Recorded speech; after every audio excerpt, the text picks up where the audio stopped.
Hello guys, Ugok Anime PH nga pala, ngayon nga ay pag-uusapan na natin ang Dragon Ball Shippuden Part 3. Pero bago yan ay pwede nyo bang i-subscribe ang ating channel para ma-reach na natin ang 100,000 subscribers, salamat guys. Pero bago nga tayo magsimula ay mag-recap na nga muna tayo sa last chapter. Natapos nga ang last chapter sa scene kung saan ay ating makikita na ginamit na nga ni Itachi ang kanyang Mangekyou Sharingan. Kung saan ay nagkaroon nga si Goku ng babaeng makakalaban dito na katulad niya ng pangalan. Dito na nga papasok ang Chapter 3 ng Dragon Ball Shippuden. Nagsimula nga ang unang panel sa scene kung saan ay nagsasalita nga dito ang misteryosong babae at sinabi nito na ang pangalan nga daw niya ay Son Goku, at ano naman daw ang pangalan nito. Sagot nga dito ang ating bida at sinabi nito na Son Goku nga din daw ang pangalan niya, sino daw ang nagbigay ng pangalan nito. Sagot nga dito ang babaeng Goku at sinabi nito na ang lolo nga daw niya ang nagbigay ng pangalan na yan sa kanya, dahil. Pero nang magpapatuloy pa nga dito ang babae sa pagsasalita ay sinabi naman dito ni Goku na dahil meron kang buntot noong bata ka pa. Sa sinabi nga ni Goku ay nagulat nga dito ang babaeng Goku at sinabi nito na paano nga daw nito nalaman ang bagay na yon. Salita nga ulit dito si Goku at sinabi nito na ang lolo nga daw niya na tinatawag na Gohan ang nagbigay sa kanya ng pangalan na yon, kaya ito na nga din daw ang ipinangalan niya sa kanyang anak. Salita nga ulit dito ang babaeng Goku at sinabi nito na Son Gohan nga din daw ang ipinangalan niya sa anak niya. Salita naman dito si Goku at sinabi nito na ganun ba? Hindi ka nagmula sa mundo na ito. Sagot naman dito ang babaeng Goku at sinabi nito na oo nga daw, siya daw ay ipinadala lang dito ng Akatsuki para tulungan sila. Sa moment naman na ito ay salita nga dito si Kisame at sinabi nito kay Itachi na kailangan na nga daw nilang magmadali, wala na nga daw oras pa, wag na nga daw mag-alala si Itachi kung may masira man sa paligid nila, wala naman daw tao dito at milya-milya pa ang layo ng mga tao sa lokasyon nila. Balik naman ang scene dito kande Goku kung saan ay nagsalita nga dito ang babaeng Goku at sinabi nito na ganun ba sige, magsimula na tayo, masaya akong makilala ka Son Goku pero kailangan ko nang gawin ang trabaho ko. Sagot naman dito si Goku at sinabi nito na okay daw. Sa kabilang banda naman ay napunta ang scene dito kay Kisame at Itachi, tinanong nga dito ni Kisame kung magiging matagal daw ba ang pagtayo dyan ni Goku. At ginamitan mo ba siya ng Tsukiyomi? Sagot nga dito si Itachi at sinabi nito na oo daw, ang Genjutsu nga daw na yan ay malaki ang pinagkaiba sa ginamit niya kay Kakashi. Dagdag pa nga dito ni Itachi na mas pipiliin na nga niyang mawala sa katinoan ang isa na yan dahil sa lakas na meron ito dahil kaya niya tayong wasakin. Para mapilitan siyang mag-isip at kumilos na parang may tunay na konsensya, ay kailangan kong ituon ang lahat ng chakra ko kaya hindi ako pwedeng gumalaw. Alam niya kung paano sirain ang Genjutsu at sobrang lakas ng chakra niya, kaya pa niyang basagin kahit ang Mangekyou ko. Salita naman dito si Kisame at sinabi nito na ganun pala, gusto mo bang bigyan ko siya ng lason necessary? Sagot naman dito si Itachi at sinabi nito na kung hindi naman daw it istorbo. Sagot nga ulit si Kisame at sinabi nito na hindi naman daw ito problema. At sa point na ito ay mabilis na ngang lumapit si Kisame kay Goku na kasalukuyan nakatayo at balak na nga niya itong lasunin pero may bigla na nga lang umatake sa kanya na agad din naman niyang naiwasan. At dito nga ay ipinakita si Jiraiya at Naruto, salita nga dito si Jiraiya at sinabi nito na sila nga daw ay nabubuhay sa isang maliit na mundo, ayan tignan mo Naruto kung sino ang nakasalubong natin.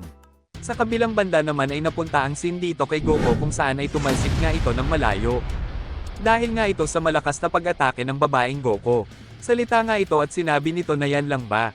Nakaka-disappoint ito. Pero si Goku pala ay mabilis nang nag-charge sa kanya at nagpapawala ng isang malakas na pag-atake na talagang rektang tumama sa babaeng Saiyan.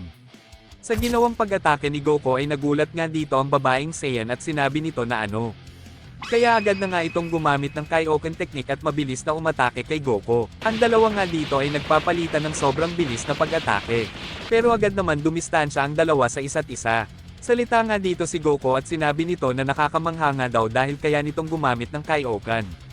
Sagot nga dito ang babaeng Goku at sinabi nito na si Kaio nga daw ang nagturo sa kanya ng bagay na yan, mas mabuti nga daw na seryosohin na nila ang laban at dito nga ay mabilis nang gumamit ng Super Saiyan form ang babaeng Saiyan at sinabi nito na simulan na nga daw nila. Dahil nga sa ginawa ng babaeng Goku ay nagulat nga dito ang ating bida dahilan kaya nga siya ay nagkaroon ng open na depensa at mabilis siyang tinamaan ng atake ng babaeng Goku. At habang nasa ere nga si Goku ay naghanda na nga dito ang babaeng Goku ng isang malakas na wave blast na agad nga niyang ipinang-atake kay Goku na nagresulta ng malakas na pagsabog.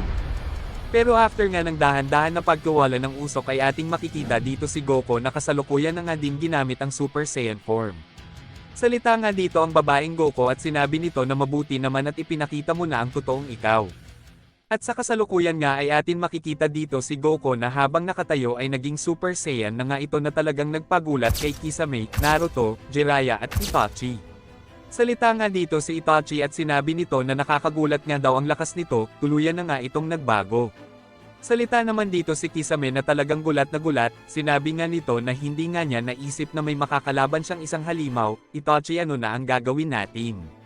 Sagot naman dito si Itachi at sinabi nito na mananatili nga daw ang kanilang pinakaplano, ang paghuli nga daw kay Goku ang pinaka magiging priority nila sa ngayon. Kaya gawin mo silang abala.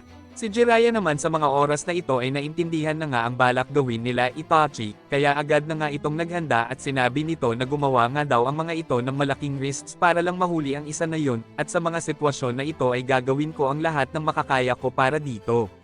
Sa point na ito ay naghahanda na nga si Jiraiya para gamitin ang kanyang Sage Mode.